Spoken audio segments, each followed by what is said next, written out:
Interview Expert est aujourd'hui bien à Coidipre, petite commune de la région des Hauts-de-France dans le Nord et en compagnie de Didier.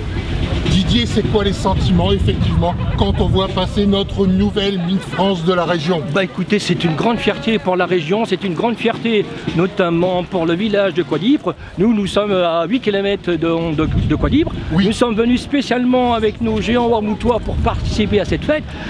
Ça s'est fait en 48 heures de temps. Ouais. Lundi soir, on m'appelle à 19 h et on me dit DJ, est-ce que tu peux venir avec 1, 2 ou 3 géants? Et nous sommes venus donc avec 3 géants participer à cette fête grandiose. Parce que vu le monde qu'on s'aperçoit dans les rues de ce village, je pense que c'est une fierté pour l'ensemble de la population, c'est une fierté pour l'ensemble, je dirais, des citoyens du Dunkerquois et notamment ensuite Coidipre et de Warmouth. Voilà. Que représentent effectivement justement ces géants, puisqu'on en voit particulièrement que dans la région des Hauts-de-France, dans le Nord? C'est quoi l'origine de ces géants? L'origine, c'est que c'est un symbole. Oui. Symbole, chaque village, chaque ville souhaite avoir son emblème. Et grâce parfois aux géants, ils se retrouvent grâce à une personnalité. Je prends le nôtre, le roi Dimitron, c'était un boulanger-pâtissier de l'époque, dans les années 30, où il représentait des pieds de théâtre.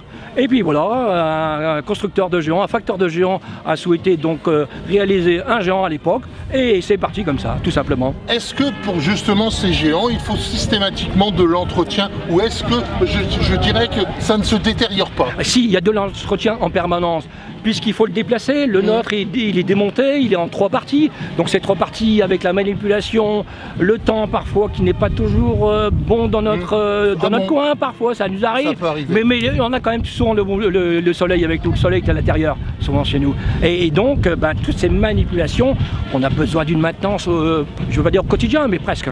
Quel plaisir effectivement justement de sortir ces géants pour notre Miss régionale de la région des Hauts-de-France. Vous avez eu l'occasion de la voir de près? Oui, tout à fait, j'ai eu l'occasion de la voir à l'intérieur, parce que je connais un peu de personnes, notamment le maire de Coidipre, et donc ça m'a permis de me rapprocher auprès d'elle. Je connais aussi donc ses parents, hein, Bruno et Gilles, que je côtoie depuis un certain nombre d'années, et je côtoie même Élise, sa coiffeuse, qui a fait sa coupe qu'elle a actuellement.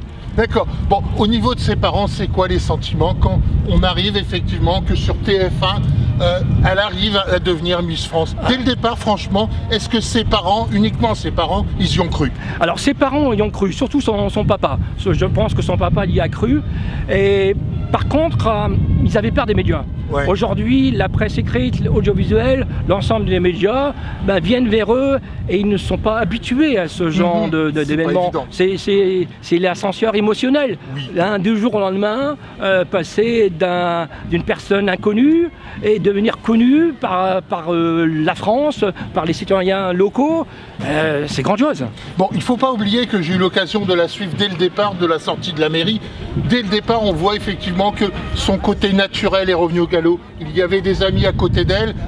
C'est comme si tout simplement elle était là avec ses amis. Elle ne se coupe pas spécifiquement des médias et son côté naturel est revenu dès le départ. Je crois d'ailleurs que le fait que son côté naturel revient à la charge, comme on dit, mais c'est très important parce qu'on s'aperçoit que le côté naturel permet d'évoluer et d'avancer dans le temps, en évitant toutes je dirais, avec les réseaux sociaux. Aujourd'hui, les réseaux sociaux qui font un peu de mal, quand on voit certains propos qui sont tenus, il y a une forme de méchanceté. Il y a de la méchanceté. Mais voilà, il y a de la méchanceté, mais je dirais que c'est plutôt de la jalousie. Bon, il y a peut-être les deux, tout simplement. Voilà, il y a les deux. Bon, et puis, il ne faut pas oublier quand même que ça fait 4 fois effectivement que la région des Hauts-de-France nous présente et élit effectivement des Miss France. On va se poser des questions par rapport à certains départements. C'est parce que nous avons un potentiel de jeunes femmes, de jeunes filles exceptionnel, voilà, et c'est cyclique, c'est comme tout. Hein, voilà, on a eu Camille Cerf la dernière qui était à côté de Calais. Bon, aujourd'hui on reste effectivement dans le Nord. Moi, ce qui m'a surtout particulièrement beaucoup d'émotions, c'est que dès le départ, elle ne s'attendait pas à ça. Elle me disait tout à l'heure qu'elle ne s'attendait pas un jour ou l'autre à venir dans sa propre commune avec autant de monde autour d'elle. Elle s'attendait peut-être pas à ça, mais je pense qu'elle s'y est préparée très rapidement. Je pense qu'elle a une faculté d'adaptation chez une jeune femme. Et puis surtout, la vitesse, comme ça s'est passé. Être public, être aujourd'hui dans le monde des médias, c'est incroyable. Bon, comment a réagi sa maman? Alors sa maman a un peu plus de recul, sa maman un peu plus, elle est beaucoup plus réservée. Donc elle a peur pour sa fille qu'elle soit parfois embêtée. Elle est plus près de son père ou de sa mère? Tous les deux.